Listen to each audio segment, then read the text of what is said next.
B, Bella the boar. B&G better than the Moor. Never been the floor. Pretty kitty, manicured claws, silly. Okay, so welcome back to my channel. This video is going to be a video of me showing how I dyed my frontal. I dyed the bundles and the frontal, but I didn't get an actual video of me dyeing the bundles. But if you look at any of my other videos, it's like pretty much the same thing. The dyes that I used were Atomic, Turquoise with Manic, and I forgot what the green dye was, but I'll put everything in the bio. And I got 3 24s and a 16-inch lace frontal. This is probably the best blonde hair that I had. Just when I mean thickness and like long and it's flowy, it don't really shed like that. I've had it in for about a week now.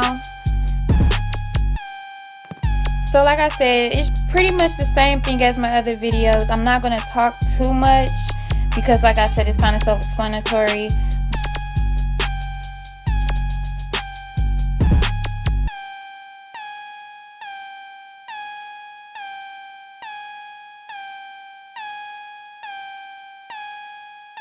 And if you want to see a video on how I protect my lace, so that way dye doesn't get on it, I have a video of that already up on my page. You can kind of see throughout the video, I'm kind of flipping it back and forth to make sure the dye isn't actually getting on the lace.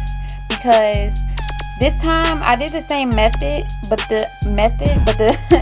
I actually did it one time. I put the Got To Be Glued on there one time and I had blow dried it. And I was kind of like in a rush, so I was just like whatever.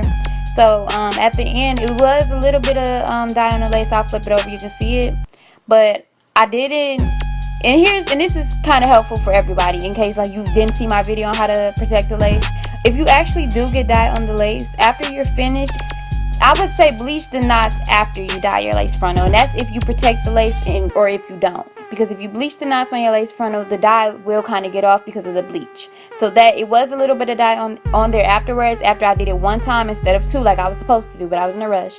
I just bleached the knots and the dye had disappeared. Like it wasn't on there anymore, so it was fine.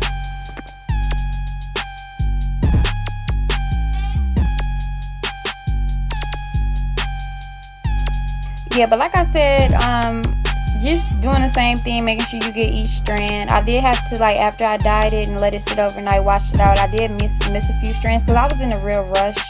But I did go back over it and just apply more dyes because, like, some, parts were lighter than others. And then I finally got it to my liking and I got it done. And I had this is a quick weave frontal.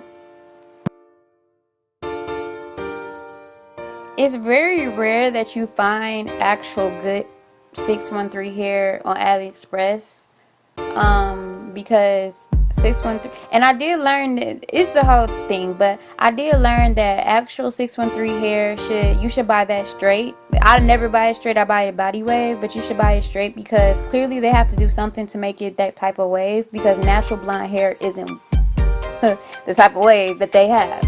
So that next time I will be buying straight hair because I think that could increase the quality too. If it's, it comes in a natural state.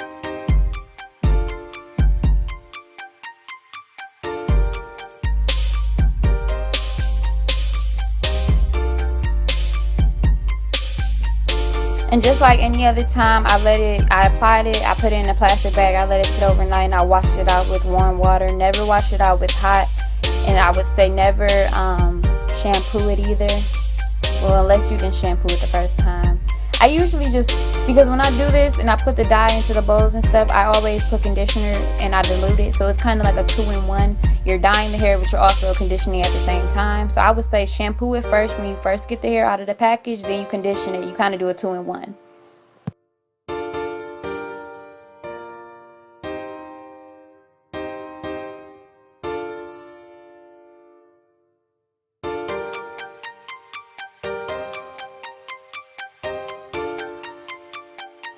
So this is how the frontal looked on my mannequin head after I had let it dry and I washed everything out. I have to say that it was kind of pre-plucked. Like even the person that did my hair said that it didn't really need that much plucking. So that was a plus.